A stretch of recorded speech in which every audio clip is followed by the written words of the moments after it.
طيور الوادم الشمط بالبيض، الشمط بالبيض.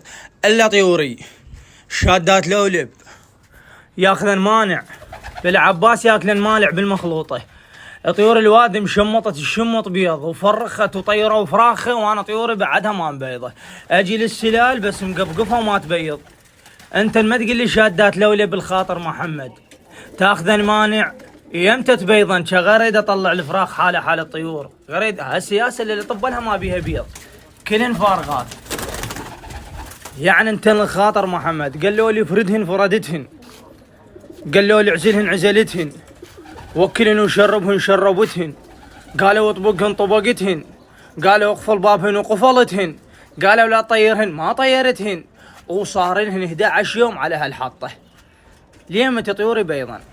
طيور الوادم الشمط بالبيض ويشمرون بي متعافين عن نعمة الله، وانا طيوري شادات لولب. طيوري ياخذ المانع وانا ما ادري وحق الله. ايش وقت تبيضن يا الكعبه؟ ايش وقت؟